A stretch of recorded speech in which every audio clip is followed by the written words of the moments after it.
Bonjour, je vais vous expliquer comment installer le Safe Stop sur les ensembles de Diono, tous les Diono convertibles, donc qui font soit face avant, soit face arrière, et le mode booster sont dans tout le même système, ok? Donc il n'y a pas de différence de ce côté-là. Le Safe Stop a les mêmes critères sur toutes leurs bancs. Une chose qui est super importante, c'est les protège-ongles. Je vois souvent des parents qui n'ont plus les protège-ongles de leur Diono. C'est important de savoir que les protège-ongles sont obligatoires face avant, mais ne sont pas obligatoires en dos à la route. Donc, si vous les retirez en dos à la route, assurez-vous de les garder à un endroit sécuritaire pour les utiliser en face à la route. Parce qu'ils ont une mousse absorbante dedans et c'est le seul moyen que le banc passe le crash test lorsque l'enfant est face à la route. Donc, pour installer le Safe Stop. Le Safe Stop, d'habitude, où qu'on va le trouver, ça va être derrière le banc, attaché ici dans le haut. Il y a une petite étiquette comme ça. Puis il va être attaché comme ça ici. Donc ça, c'est une pièce qui est super importante. Si vous achetez un banc usagé et que vous n'avez pas cette pièce-là, c'est vraiment important que vous en commandiez un dès que vous recevez le banc. Vis-à-vis Diono, c'est environ 10 $. Donc, pour installer un Safe Stop, c'est super important de savoir qu'on l'installe uniquement en face à la route, donc quand l'enfant est face avant. Et c'est pour un enfant qui est en bas de 40 livres.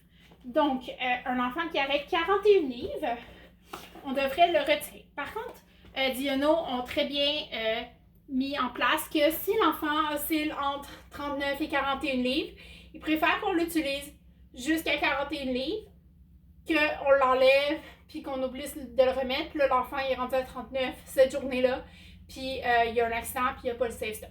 C'est super important, c'est qu'est-ce qui protège l'enfant.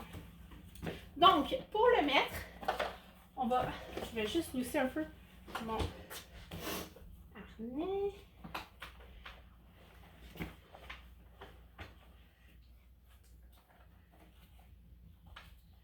C'est un vieux le banc. Okay. Donc, on défait notre harnais. Puis on va s'assurer que quand on le défait, qu'on ne fait pas de twist ou des choses comme ça. Donc, on défait le harnais. Nos sangles, en même temps, on prend la peine de s'assurer qu'ils soient à la bonne hauteur pour les enfants. Donc, en face à la route, il faut que les sangles soient plus hautes que les épaules. En dos à la route, plus basses. Donc, vu qu'on l'utilise en face à la route, on va s'assurer qu'on va l'utiliser dans les bons trous. Le Diono, comme je vous explique, il y a seulement 16 pouces de torse. Donc, une fois qu'on arrive au trou maximum, puis que l'enfant, les épaules sont égales, c'est un banc qu'on doit cesser d'utiliser en l'air. Donc, on va rentrer la partie ici.